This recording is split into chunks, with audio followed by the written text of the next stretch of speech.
Bonjour, comment allez-vous aujourd'hui?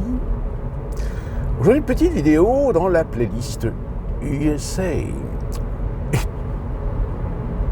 Inspirée par un événement qui s'est produit non loin de chez moi hier soir. En effet, vers les 5h30, 6h, nous étions tranquillement devant la télé et tout d'un coup, on entend bang, bang, bang, bang, bang, bang, bang. Très clairement des coups de feu. Coups de feu assez prononcés, donc on va dire relativement proches. Pas étonné, pas surpris, dans le sens où parfois ça peut arriver aux États-Unis que des gens vérifient leurs armes après les avoir nettoyées et tirent dans leur jardin. Donc, on ne s'inquiète pas trop. Sauf que 10 minutes plus tard, quelqu'un frappe à notre porte. « Bonjour, monsieur l'officier, que puis-je faire pour vous ? Avez-vous entendu des coups de feu ?» Ah bah oui, un peu, oui. On a entendu des coups de feu. Et vous pourriez nous dire où ça s'est passé ? Bah c'était plutôt dans cette zone-là. De ce que j'ai pu entendre. Les flics ont cherché. Il y avait 2-3 bagnoles de flics qui bloquaient la rue au cas où, on ne sait pas. Ils sont restés bien 20-30 minutes sans finalement savoir trop ce qui se passait. Et puis en réalité, ça a rameuté police, ambulance. Et en fait, c'était un peu plus bas de chez nous. On vient de le voir ce matin sur un site spécialisé qui recense tous les délits qui ont été commis dans le quartier ou dans le comté. Et on a vu ce matin qu'apparemment une personne a tenté de forcer la porte d'une maison, sauf qu'il n'a pas choisi la bonne. Le propriétaire était armé, le propriétaire s'est défendu tout simplement. Et l'individu qui a voulu pénétrer la maison est mort. Alors évidemment, cet événement, on se dit, dis donc, dans ton quartier, mon quartier il est calme d'une manière générale. Il n'y a jamais de problème. En plus, c'est un quartier très diversifié. J'ai à la fois de l'afro-américain, de l'hispanique. Donc c'est un quartier où ça peut arriver de temps en temps qu'il y a des petites embrouilles familiales qui suscitent la présence policière pour essayer de résoudre le problème. Mais d'une manière générale, c'est un quartier qui n'est pas calme, qui est un quartier calme, qui n'est pas un quartier à problème.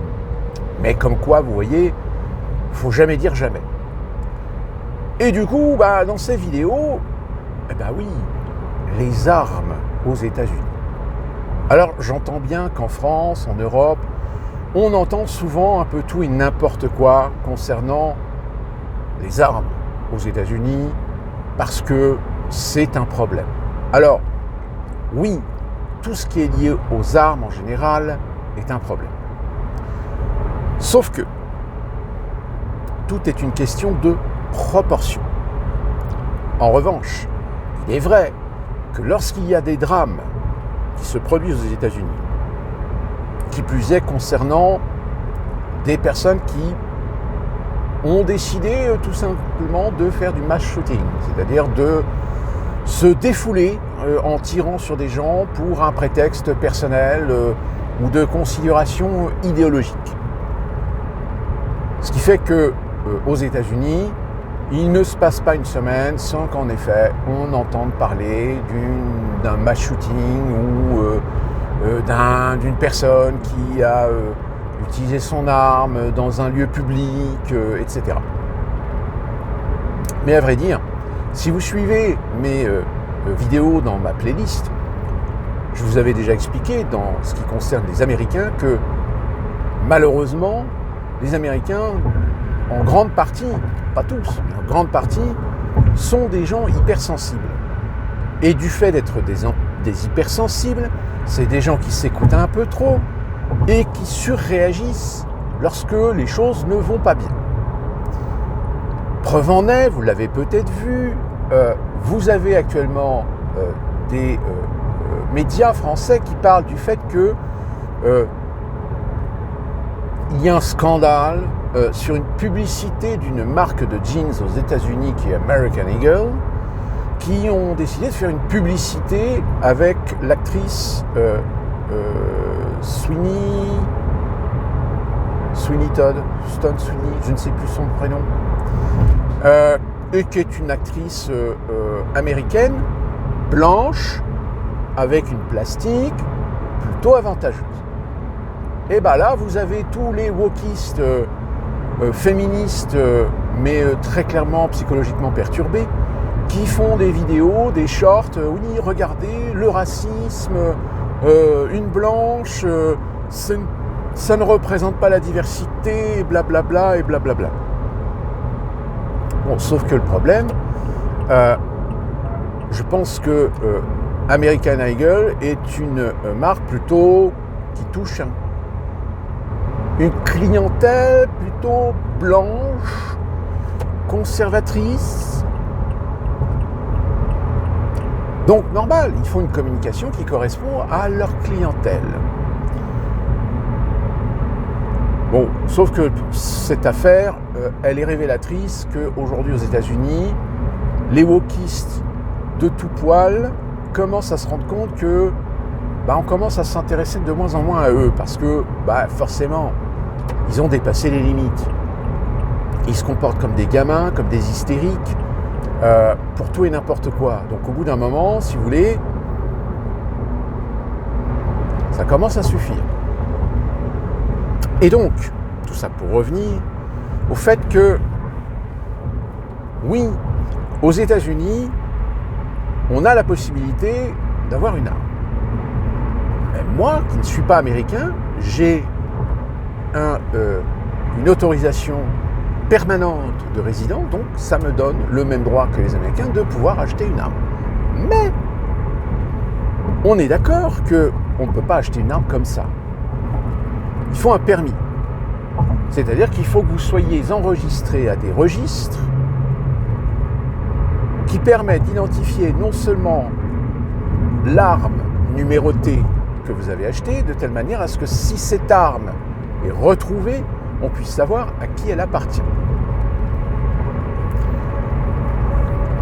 Le registre, aux États-Unis, ça dépend des États.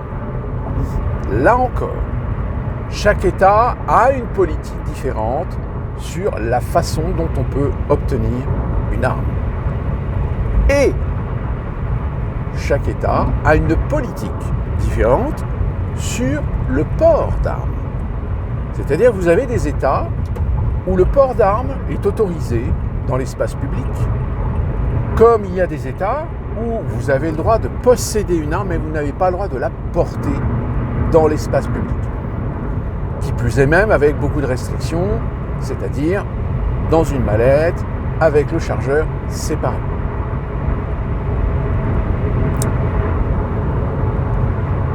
Ici en Caroline du Nord,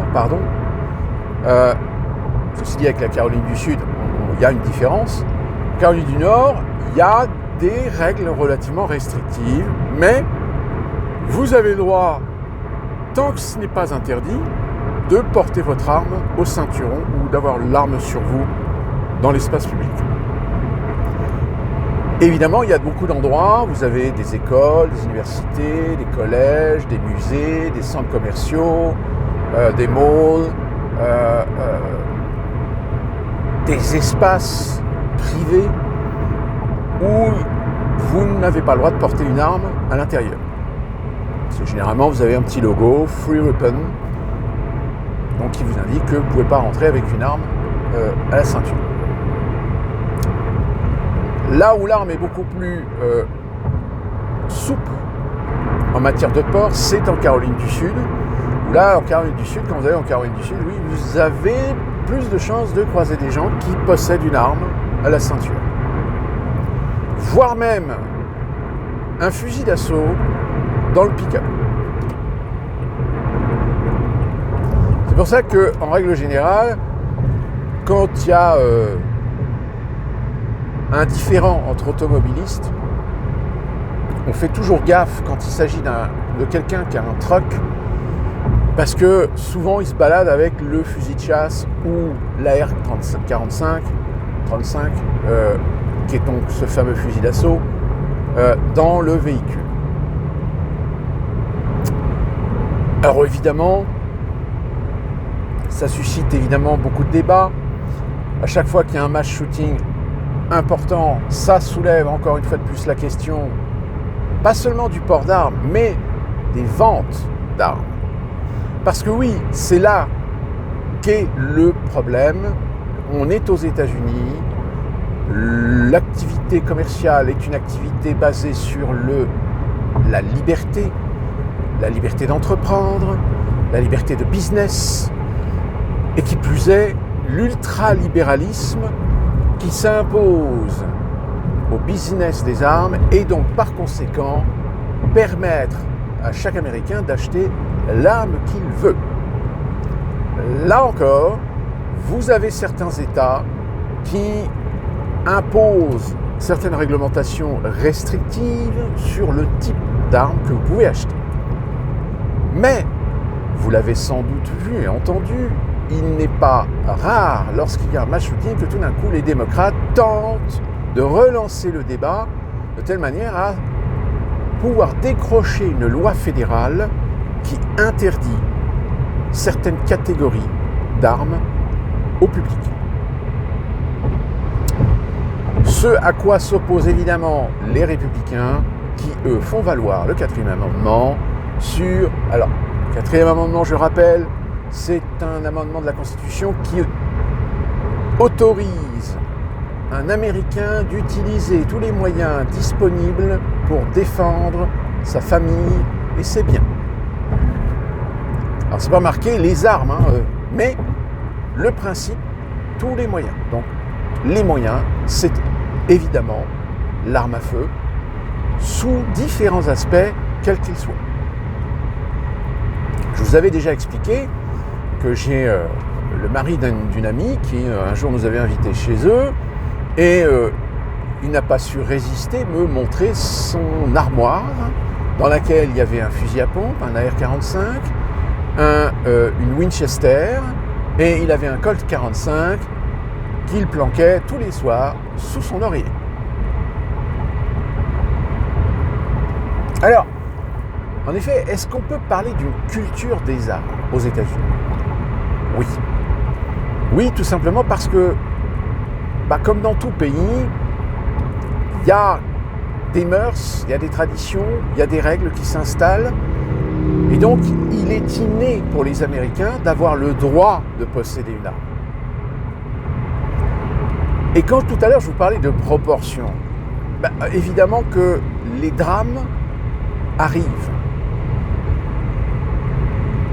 On a plus tendance, évidemment, à exposer médiatiquement les drames qui responsabilisent la société américaine par rapport à certains individus qui finissent par utiliser une arme pour faire un mass shooting, plutôt que d'expliquer qu'un criminel a essayé d'agresser une petite vieille ou a essayé de menacer lors d'un braquage avec une arme une personne et que cette personne finalement a été sauvée par un client qui a tiré, alors blesse ou tue l'agresseur, le voleur, le cambrioleur. Et j'ai envie de dire, parce qu'il y a quelque chose dans la culture américaine qui reste intrinsèque, quel que soit l'État.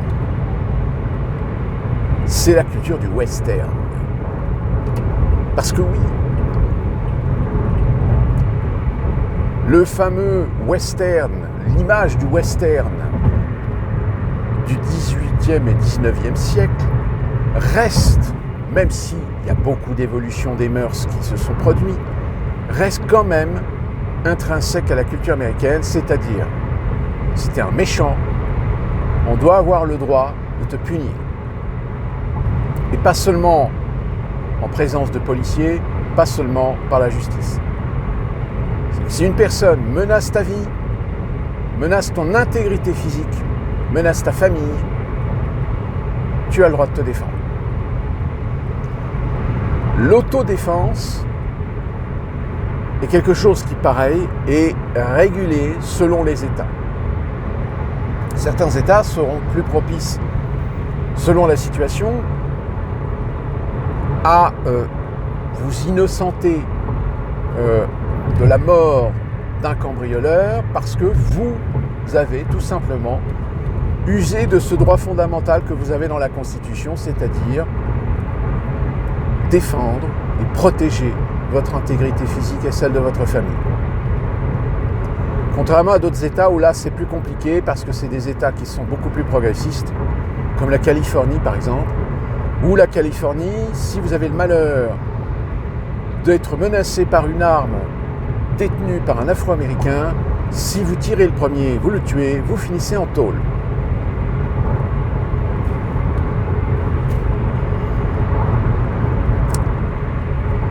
Donc vous comprenez que la criminalité en Californie, c'est un problème.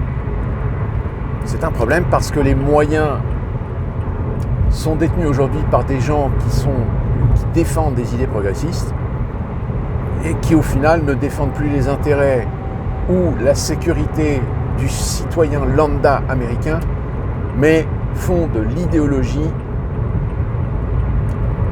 qui pousse irrémédiablement des Américains à se dire que finalement la Californie c'est peut-être sympa, c'est peut-être cool, mais non, plus envie. Alors je vous parlais de proportion. Je rappelle que si on ramène aujourd'hui l'usage d'armes à feu dans des actes criminels en France à un rapport à la population américaine, je pense qu'on pourrait être sur un pourcentage pas si loin de ce qu'on a aux États-Unis.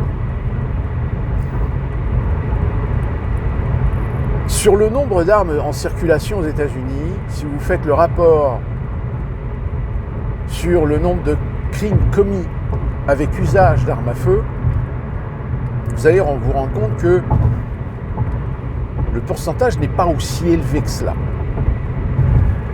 Et qu'il reste, alors peut-être je vais choquer, mais qu'il reste raisonnable par rapport justement au nombre d'Américains qui sont armés. C'est-à-dire qu'en gros, vous avez un Américain sur 10 qui vont faire usage de leurs armes de façon malveillante. Le reste, ils utilisent leurs armes dans les règles de l'art, sont parfois responsables et font usage de leurs armes de façon mature. Quand je dis mature, c'est vraiment là le summum de la garantie de la sécurité que peut procurer les réglementations et les lois aux États-Unis. Mais encore une fois, comme je vous le dis, tout dépend des États. Et ce qui est assez amusant, c'est de se rendre compte que ce sont souvent les États qui ont, je dirais, des restrictions très sévères. C'est souvent là qu'il y a le plus de problèmes avec les armes. Pourquoi ? Tout simplement parce que en Caroline du Nord ou en Caroline du Sud ou au Texas ou dans l'Alabama ou dans le Mississippi ou en Floride ou dans le Dakota ou dans le Tennessee ou ces États qui sont relativement souples sur le port d'armes, eh bien forcément, celui qui a envie de déconner, celui qui a envie de faire une connerie, il est conscient. Il est conscient qu'il peut tomber sur une personne qui peut être armée. Ce qui n'est plus le cas dans les États comme la Californie, comme l'État de New York, Pennsylvanie, Michigan, Wisconsin, Illinois, où malheureusement le taux de criminalité dans certains endroits et surtout dans les mégapoles a augmenté ces 20 dernières années. Parce que, on ouvre la porte aux criminels qui ont des armes parfois de façon illégale.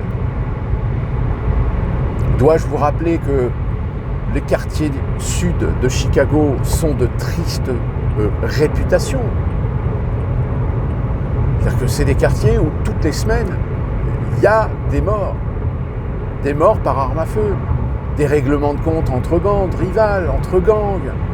Souvent liés d'ailleurs au réseau de la drogue.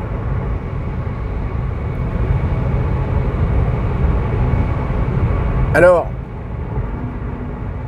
il y a un moment donné où même les personnes qui se disent progressistes, eh bien à un moment donné, elles se disent « et pourquoi pas ?» Je me sentirais rassuré d'avoir une arme à feu au cas où, pas forcément la porter sur soi, mais au moins l'avoir chez soi, au cas où. On ne sait jamais. Et c'est là qu'on a un petit peu l'hypocrisie chez les démocrates de croire que tous les Américains démocrates sont contre les armes, ce qui est totalement faux. Et c'est pour cette raison d'ailleurs qu'à chaque fois qu'ils proposent une loi pour restreindre les armes ou les ventes d'armes, les catégories de vente d'armes aux États-Unis, ils échouent. Alors il y a des fois ça passe, alors oui, ils ont réussi à interdire un compensateur de recul pour les AR-35, on va dire 45, je ne sais plus. Mais c'est ridicule. C'est complètement ridicule. Alors, oui, en ce qui me concerne, je pense que le fait de pouvoir accéder à n'importe quel type d'arme, c'est peut-être dangereux. Mais, d'un autre côté, vous savez qu'aux États-Unis, on a une culture qui dit que le fait de posséder des armes, le fait de pouvoir avoir des armes, ce n'est pas uniquement que pour protéger son intégrité physique et celle de ses proches. C'est aussi une réponse à ceux qui voudraient faire de ce pays une tyrannie. Et c'est de ça, souvent, qu'on ne parle pas dans les reportages, dans les documentaires, etc. C'est-à-dire que les politiciens américains le savent. S'ils dépassent les bornes, s'ils commencent à être un peu trop autoritaires, trop totalitaires, trop restrictifs, eh bien, ils pourraient très bien déclencher une sécession de certains États, des États où les citoyens sont armés. Et c'est pour ça que il y a ce film qui était sorti il y a 1 an ou 2 ans qui s'appelle Civil War. Alors qui n'est pas un film grand spectacle. C'est pour ça d'ailleurs qu'il y a beaucoup de gens qui se disent « ouais, bof, pas terrible, machin ». Parce que c'est pas le but du film. Le but du film, c'est de mettre en évidence, c'est de mettre en exergue justement la dualité qu'il peut y avoir au sein du peuple américain et que justement l'usage des armes complique considérablement la capacité d'une autorité à vouloir s'imposer au peuple. Et c'est une partie justement de l'idéologie des démocrates qui, eux, voudraient littéralement interdire le port d'armes pour justement limiter le risque. Si demain, même les démocrates devenaient un pouvoir totalitaire, autoritaire, et bien comme ça, ils ont la garantie de ne pas risquer de voir le peuple américain se retourner contre eux, armé.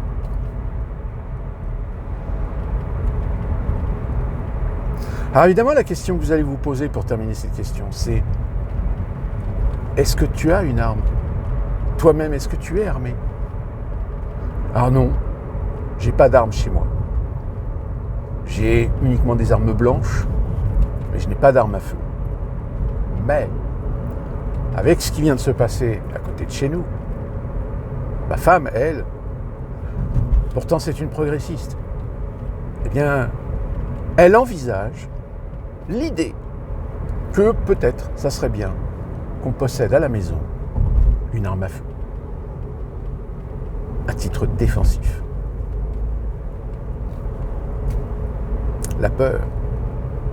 La peur est intrinsèque à la culture et la société américaine. Et de fait, à partir du moment où vous réussissez à cultiver la peur, eh bien vous comprenez que le marché des armes aux États-Unis est un des marchés les plus lucratifs. Que si vous avez de l'argent à placer dans des entreprises ou si vous voulez acheter des obligations, des actions d'une entreprise, achetez des actions d'entreprises militaro-industrielles. Vous êtes sûr que de toute façon, ça gardera toujours de la valeur. D'ici là qu'on se retrouve pour une prochaine vidéo, soyez prudents, portez-vous bien et bon courage, parce que ça part.